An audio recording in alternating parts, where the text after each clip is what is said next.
The topic of this video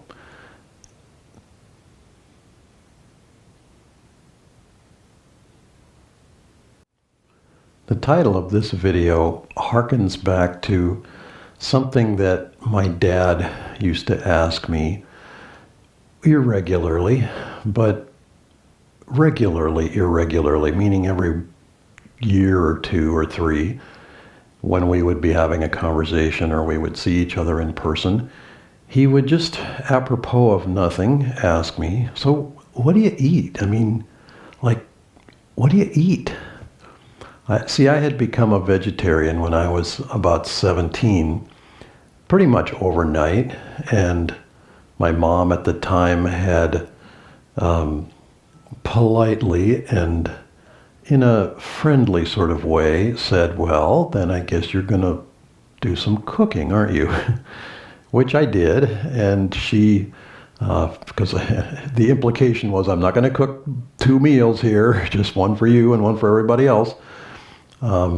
But she managed to kind of meet me halfway and make things that I could eat and things that others could eat, and everybody managed to get along okay on that.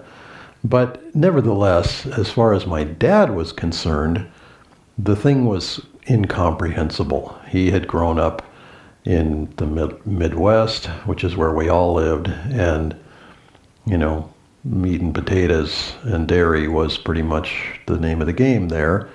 And this vegetarianism stuff was kind of a new and not particularly welcome concept to him. And I would just say, I eat things that didn't used to walk around or fly around or swim around, that sort of thing. I basically eat everything else. At the time I was eating eggs and dairy, so I certainly wasn't lacking in protein. In fact, if anything, I was probably getting too much, but because I think I kind of overcompensated.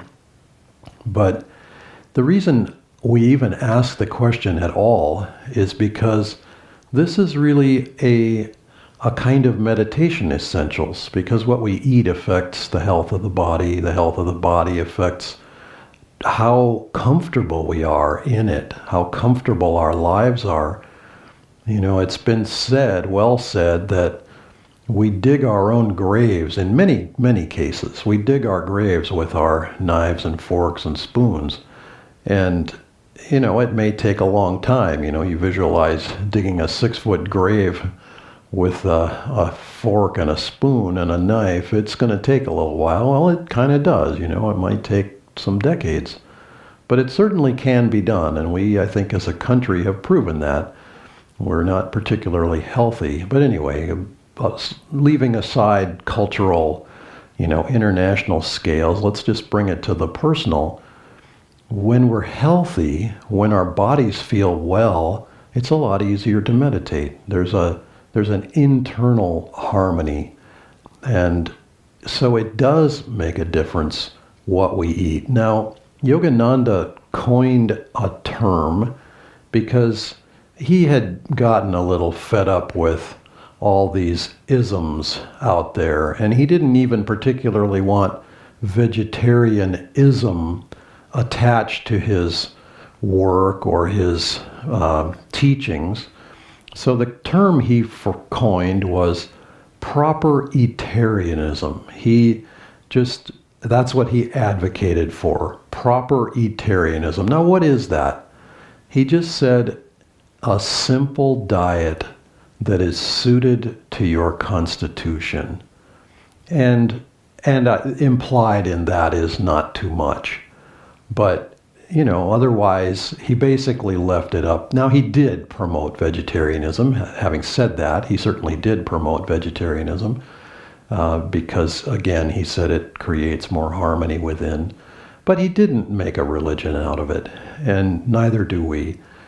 People at Ananda, people that we teach meditation to, we mention vegetarianism, we mention plant-based diet, basically, as a good concept. And you see this in the news, or you see this in research anywhere. If you poke around and look for what's the healthiest diet, Mediterranean diet is predominantly plant-based.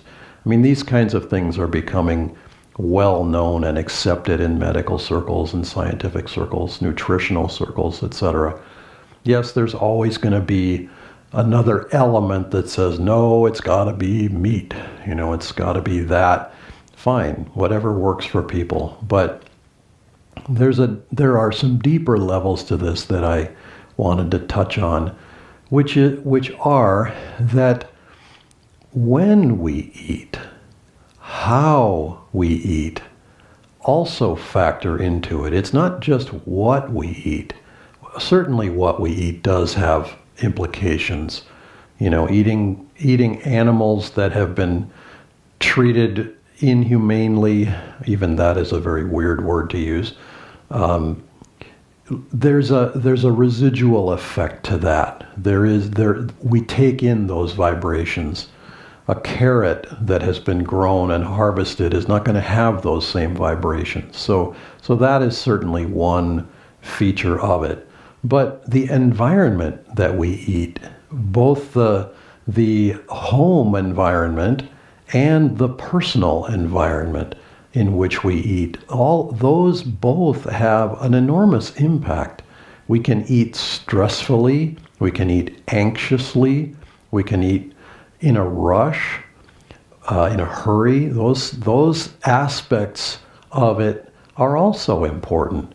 So I remember an incident once, many, many years ago, when I was still very new to interacting personally with Swami Kriyananda.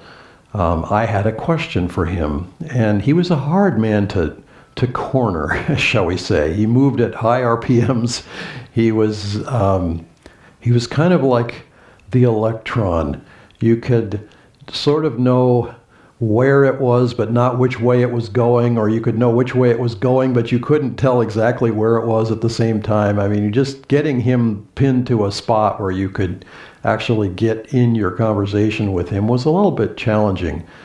And I was helping build the Crystal Hermitage at the time, and I think I was working on the trim, the inside indoor finish trim around doors, windows, baseboards, that kind of thing. And that's what I think was happening at that moment. Anyway, I had a very pressing question for him. And he had been served his lunch, and so he was eating in the kitchen, which he wouldn't have been able to be there if the kitchen wasn't up and functional. So I have a feeling that's kind of the timing that this was. But anyway, I marched in there and asked him if I could ask him a question. And he just sort of paused for a moment. He looked up from his lunch. He turned towards me and he said, "Why don't you let me eat my lunch?" And he was firm but even-handed about it. But the message came across. I'm eating. I am taking in now. I'm in a different mode. I'm not in the putting out, making decisions, the executive mode. I'm in the personal mode, and I need that space in order to recharge my body. And I never forgot it. This is now probably 35 and more years ago.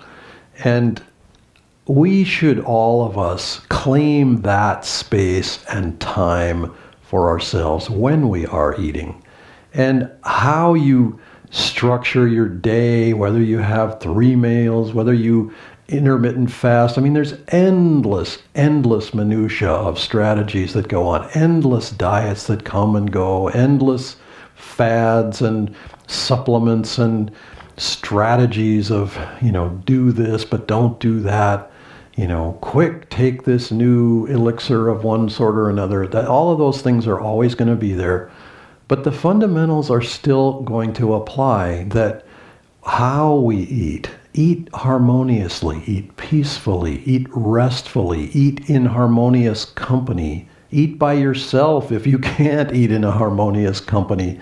Avoid noisy restaurants, or, which is not hard to do when everyone's sheltering in place, but just find and take and claim that space to renew yourself physically and mentally. And that helps our meditation practice. That helps the body to be healthy. That helps the body to be harmonious on the inside. So I wanted to just share that because these teachings apply on practical levels too. And it's not just about the high-flown spiritual principles that we talk about. It's also how do we live this on a day-to-day basis. So find that simple diet. Find that way of being in yourself that is most harmonious, that is most in congruence with your nature. And you'll find much, much better results all through life, and in particular with your spiritual practices as well. Namaste.